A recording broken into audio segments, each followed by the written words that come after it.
इस वीडियो में हम लोग पढ़ेंगे कि इमेज रीसाइजिंग क्या है और इमेज को किस तरह रोटेट किया जाता है। सबसे पहले हम लोग रीसाइज के बारे में पढ़ेंगे। इमेज को जब भी रीसाइज किया जाता है तो उसमें बहुत सी ऐसी चीज़ें होती हैं जिसको मद्देनज़र रखा जाता है। मेरे पास यहाँ पे एक छोटा सा इमेज ओपन है और मैं यहाँ पे एक न्यू फाइल ओपन करूँगा जिसका ना भी 3000 by 3000 और मैं इसको एडजस्ट करूँगा कुछ इस तरह। मैं अपने मूव टूल की मदद से इस इमेज को क्लिक करूँगा और यहाँ पे ड्रॉप करूँगा like this. Alright, that's great. मैं अपने कीबोर्ड से ऑल्ट को प्रेस करूँगा और इस इमेज की कॉपी लूँगा व्हिच इज़ राइट हियर।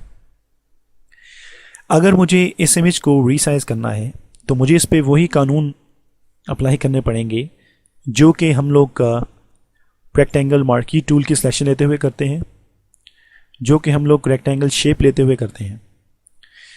मैं इसको रीसाइज करूँगा। मेरे पास यहाँ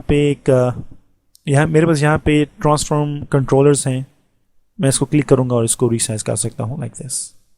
लेकिन इसकी रीसाइजिंग खराब भी हो सकती है। इसको मैं स्ट्रेच कर सकता हूँ लाइक दिस, या इसको मैं काफ़ी हॉरिजॉन्टली वर्टिकली किसी भी तरह मैं इसको ख़राब कर सकता हूँ अगर मैंने अपने कीबोर्ड से शिफ्ट को प्रेस नहीं किया। जैसे ही मैं शिफ्ट को प्रेस करूँगा इसकी जो रेशियोज़ हैं वो एक्सपेक्ट रेशियो हो जाएंगी और वो एक परफेक्ट पिक्सल्स में होंगी और मुझे इस इमेज का जो रिज़ल्ट है वो वैसा ही मिलेगा जैसा मेरे पास बड़ा इमेज जो है वो यहाँ पे मौजूद है। अगर मुझे इसको रीसाइज करना है किसी भी तरीके से तो मुझे ऑल्ट और शिफ्ट का इस्तेमाल करना है।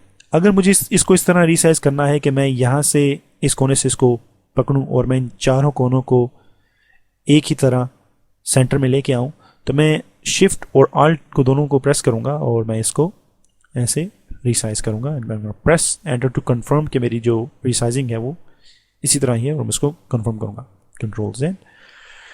और अगर मुझे इसको रीसाइज करना है सिर्फ एक पॉइंट पे रख के मैं इसको इस पॉइंट पे रखूँगा एंड प्रेस शिफ्ट और मैं इसको यहाँ से ऐसे रीसाइज करूँगा। किसी भी इमेज को रीसाइज करने के लिए शिफ्ट एंड ऑल्ट का इस्तेमाल कीजिए ताकि उसकी जो एक्सपेक्ट रेशियो है वो कायम रहे।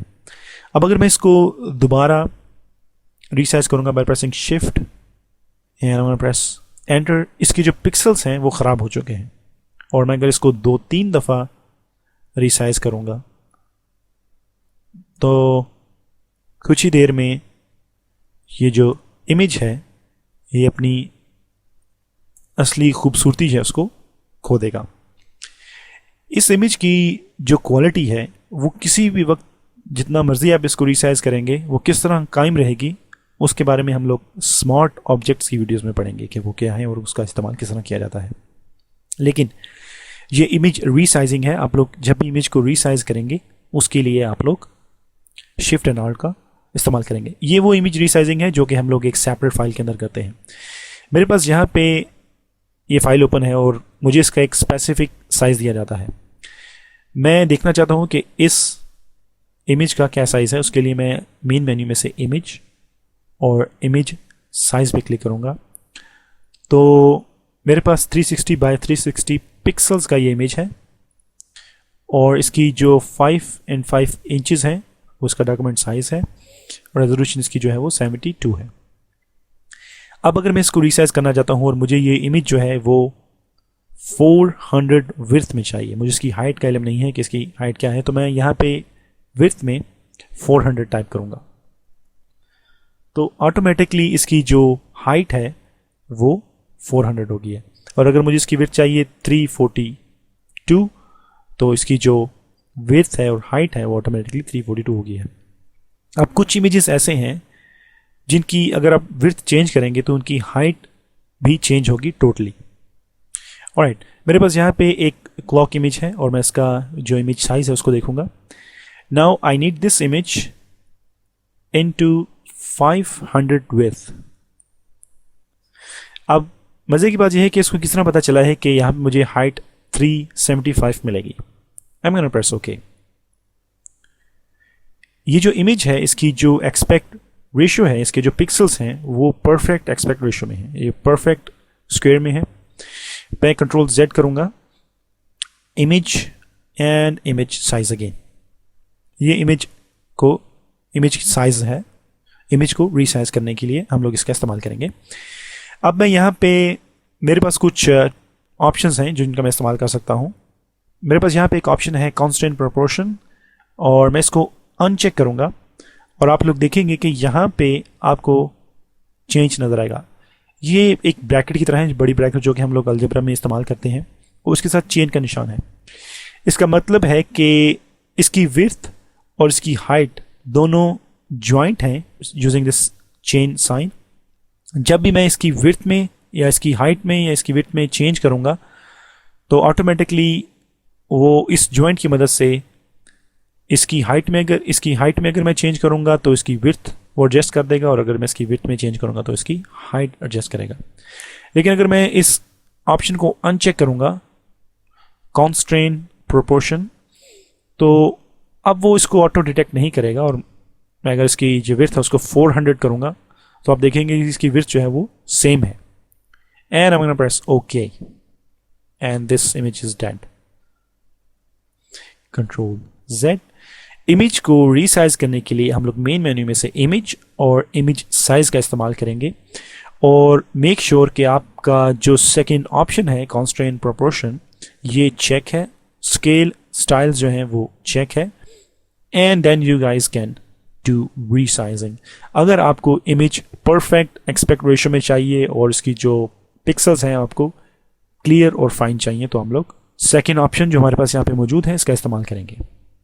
सो I am gonna press okay. तो इसकी जो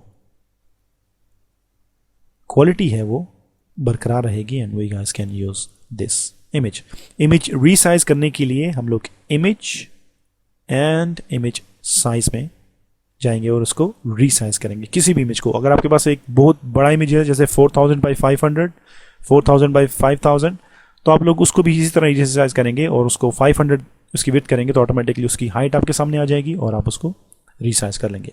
आप लोग एक इमेज को उठाएंगे, एक न्यू फाइल में लेके जाएंगे और अपने मूव टूल की मदद से आप उसको रीसाइज करते रहेंगे और बाद में आप उसको सेव करेंगे। It's a wrong procedure. Cancel. I am gonna close this images.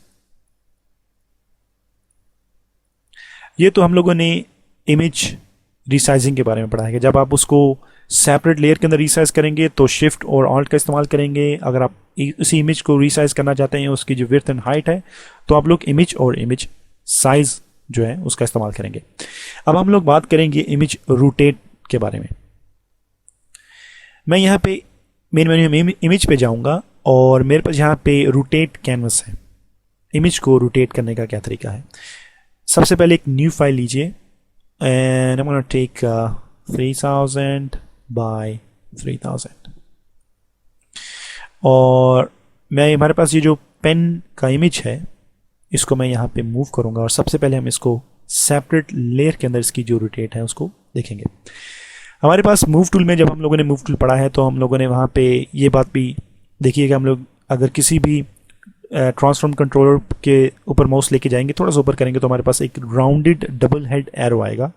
मैं क्लिक करूँगा और उसको मैं रोटेट कर सकता हूँ इस इमेज को, और अगर मैं शिफ्ट को प्रेस करूँगा तो वो इसको एक्सपेक्ट रेशियो के मुताबिक राउंड करेगा और इसकी जो बॉर्डर्स हैं, इसकी जो लाइंस हैं उसको अच्छी तरह बरकरार रखेगा।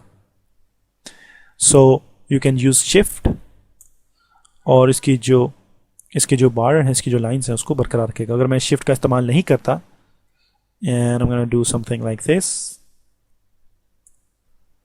तो इसके जो बॉर्डर्स हैं वो ख़राब हो सकते हैं। ऑलराइट, अगर मुझे इस इमेज को, ये जो भी आप देख सकते हैं, मुझे अगर इसको फ्लिप हॉरिजेंटली या फ्लिप वर्टिकली करना है तो उसका क्या तरीका है? उसके लिए मैं जाऊंगा टू एडिट, ट्रांसफॉर्म, और यहाँ से मैं इसको रोटेट करूँगा and I can do that flip horizontally, edit, transform and I can use rotate 180, और या फिर मैं यहाँ पे रोटेट कर सकता हूँ 90 CW एंड CCW। CW का मतलब है क्लॉकवाइज और CCW का मतलब है काउंटर क्लॉकवाइज। ये जो CW है ये क्लॉक की तरह चलता है, जो कि क्लॉक यहाँ से हमारे सीधे हाथ की तरफ से क्लॉक चलना शुरू होती है और उल्टे हाथ की तरफ जाती है, लेकिन काउंटर क्लॉकवाइज उल्टे हाथ की तरफ से चलना शुरू होती है और सीधे हाथ की तरफ आती है।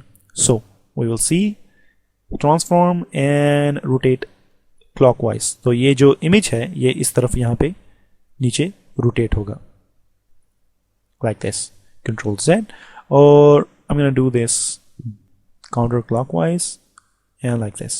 So जब भी कभी आप लोग किसी प्रोजेक्ट में काम कर रहे हैं और आपको इमेज को हॉरिजॉन्टली, वर्टिकली या क्लॉकवाइज या काउंटर क्लॉकवाइज या 180 डिग्री पे आपको उसको मूव करना है, तो आप लोग हमेशा मेन्यू में से ट्रांसफर का इस्तेमाल कीजिए अगर आपका इमेज जो है वो एक सेपरेट लेयर में है।